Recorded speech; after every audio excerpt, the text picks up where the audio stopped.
Hello दोस्तों, स्वागत है आपका अपने चैनल में सिक्योर योर फ्यूचर। मैं हूँ आपका होस्ट और दोस्त प्रफुल्ल टाले। आज हम मोटर इंश्योरेंस के बारे में देखने वाले हैं। जैसे मैंने लास्ट वीडियो में आपको कमिट किया था कि हम स्टेप बाय स्टेप एक एक इंश्योरेंस के बारे में जानेंगे। तो आज का अपना टॉपिक है मोटर इंश्योरेंस। मोटर इंश्योरेंस में क्या क्या आता है, उसकी कैलकुलेशन कैसे होते हैं, उसकी कवरेजेस क्या है। तो कवरेजेस के बारे में हम बाद में एक सेपरेट वीडियो बनाएंगे। और तीसरा जो आएगा मोटर इंश्योरेंस के बारे में वीडियो, वो क्लेम रिलेटेड रहेगा। तो चलो श्री गणेश करते हैं, इस वीडियो का शुरू करते हैं।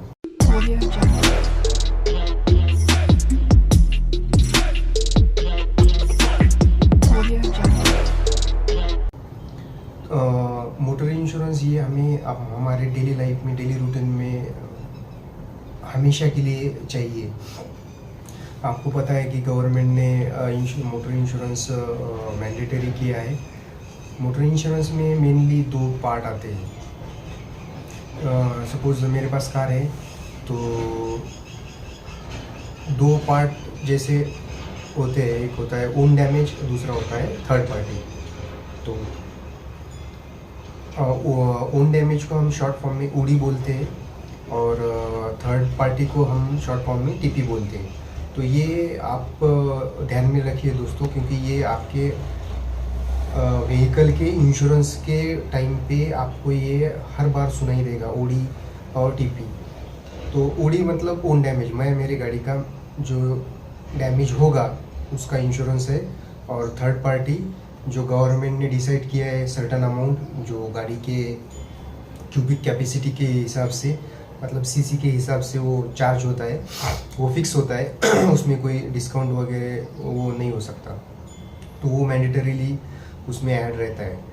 अभी गवर्नमेंट ने नया रूल लाया है 2019-20 में कि जब हम कोई नई गाड़ी लेते हैं शोरूम से या डीलर से, तो हमें एक इंश्योरेंस दिया जाता है, उसको 3+1 बोलते हैं। 3+1 मतलब कि 3 साल तक मेरा थर्ड पार्टी चालू रहेगा, उसका 1 टाइम प्रीमियम मुझे पे करना है, और 1 साल मेरा ओन डैमेज रहेगा। तो ओन डैमेज मुझे हर साल रिन्यू करते रहना है। ओन डैमेज ये थर्ड पार्टी ख़त्म होने के बाद थर्ड पार्टी और ओन डैमेज दोनों हमें चौथे साल में उसको रिन्यू करना पड़ता है।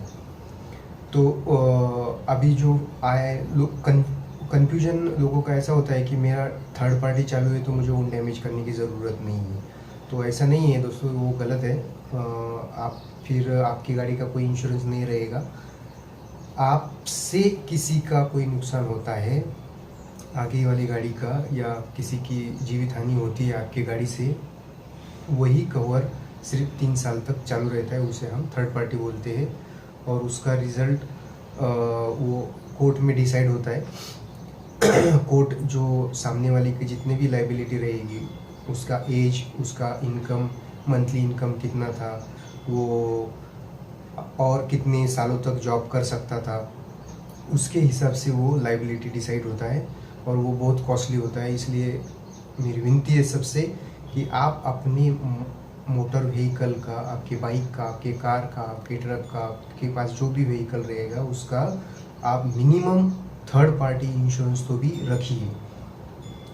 अगर एक सपोज फॉर एग्जांपल लेते हैं हम कि एक गवर्नमेंट का एम्प्लॉय है जिसका एज 30 है और किसी से उसका एक्सीडेंटल, किसी के गाड़ी से उसकी एक्सीडेंटल डेथ होती है, और एट द एज ऑफ 30 साल की उम्र में वो 50,000 रुपये मंथली कमाता था, तो उसका रिटायरमेंट 60 पे है, तो और वो 30 साल कमाई कर सकता था। तो गवर्नमेंट के रूल के हिसाब से उसका जो भी इंक्रीमेंट होगा, उसकी टोटल 30 साल की सैलरी प्लस उसका इंक्रीमेंट, उसको पूरा पकड़ के कोर्ट डिसाइड करती है कि उसकी लाइबिलिटी सर्टन अमाउंट होगी। वो अमाउंट हार्डली, मोस्टली मतलब बहुत ज़्यादा होता है, उसका 30-40 लाख या 1 करोड़ तक वो जा सकता है। तो मिडल मैन ये बेयर नहीं कर सकता। अगर उसके पास थर्ड पार्टी इंश्योरेंस नहीं रहेगा तो उसे सब कुछ बेच बाच के वो लाइबिलिटी पे करनी पड़ेगी। अगर आपके पास थर्ड पार्टी इंश्योरेंस रहेगा तो आप के बिहाफ में आपकी जो इंश्योरेंस कंपनी है वो उनको वो अमाउंट पे करेगी। अभी ये थर्ड पार्टी के बारे में हमने देखा है।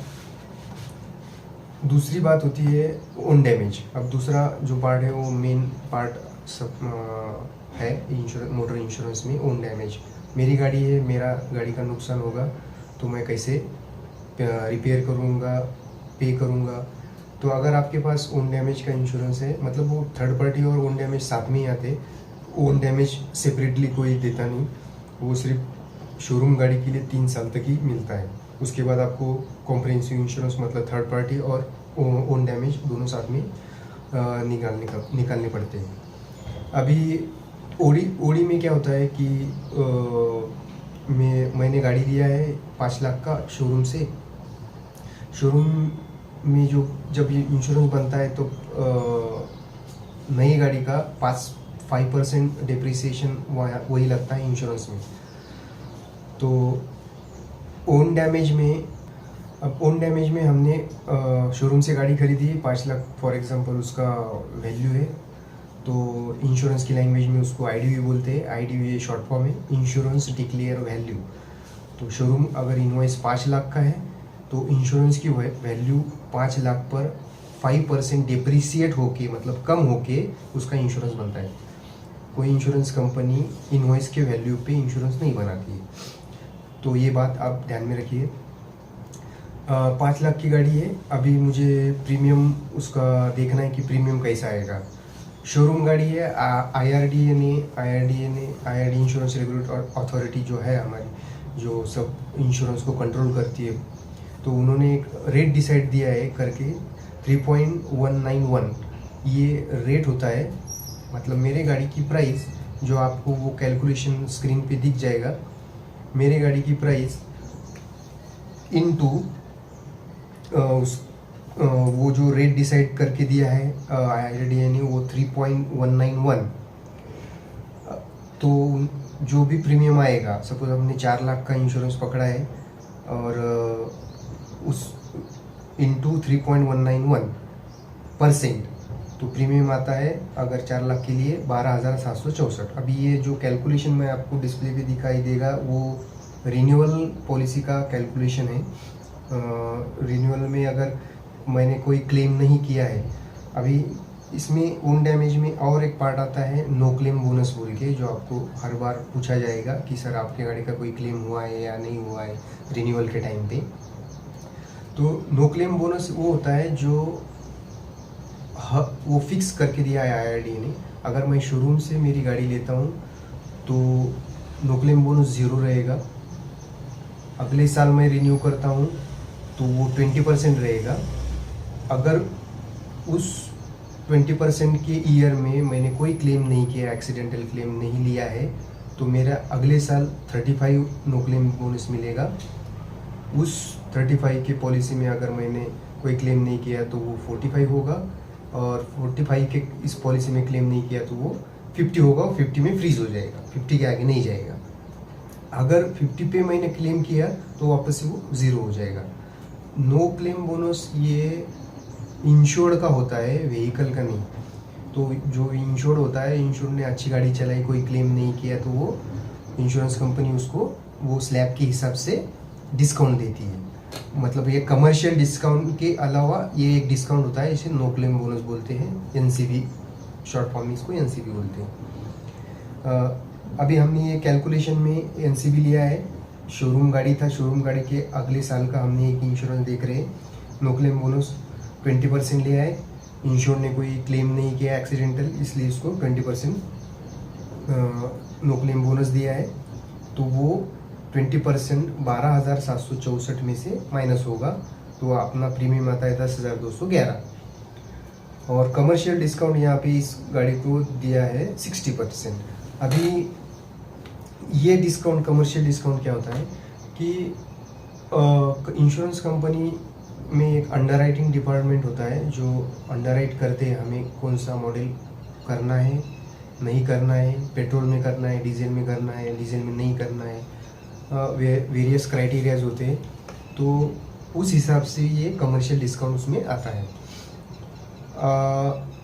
कमर्शियल डिस्काउंट के लिए हर एक कंपनी का अपना अपना क्राइटेरिया है, वो अपने अपने हिसाब से उसको डिस्काउंटिंग करते हैं। उसको मतलब अंडरराइटिंग, वो अंडरराइटर इसलिए होते हैं कि वो अंडरराइटिंग प्रॉफिट देना चाहते हैं कंपनी को, कि कोई नुकसान ना हो, किसी गाड़ी का एक्सीडेंटल क्लेम ना आए, क्लेम रेशो ना बढ़े, तो हमें पे करने की ज़रूरत नहीं पड़ेगी। तो ये कमर्शियल डिस्काउंट होता है और ये वेरी होता है, हर इंश्योरेंस कंपनी वाइज ये वेरी होता है।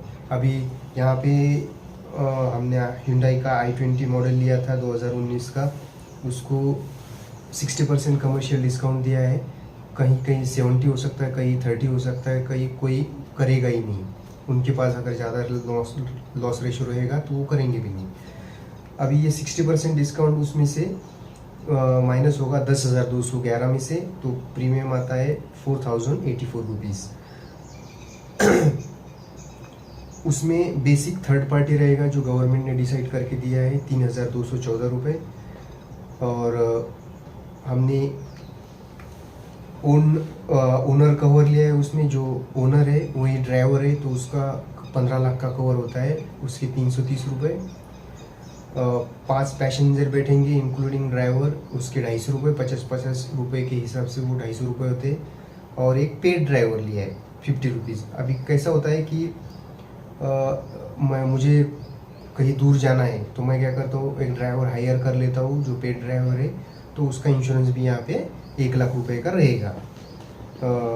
और पैसेंजर के कवर भी 1-1 लाख रुपए रहेंगे। ओनर का सिर्फ 15 लाख रुपए का इंश्योरेंस रहेगा इसमें। तो ये सब मिला के आता है 7,928 रुपीज़ मेरा नेट प्रीमियम जा रहा है। उस पर GST लगेगा 18%, तो टोटल 9,415 रुपये मेरा ओडी और थर्ड पार्टी का नॉर्मल इंश्योरेंस आएगा, जिसमें जीरो डिप्रिशिएशन हमने लिया नहीं। मतलब जीरो डिप्रिशिएशन बोलते, कोई एड ऑन बोलते, कोई शील्ड बोलते, कवर शील्ड, तो हर कंपनी का अलग अलग वर्ड है। तो हम यहाँ पे जीरो डिप्रिशिएशन बोल सकते हैं उसको, जो रेगुलर में ज़्यादा चलता है वर्ड।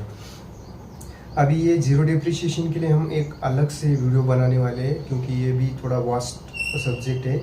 उसमें क्या कवर होते हैं, क्या क्या कवरेजेस आती है, वो कब क्लेम हो सकते हैं, कब नहीं हो सकते, कौन सी कंडीशन में हो सकते हैं, तो ये इसका एक हम सेपरेटली वीडियो बनाएंगे।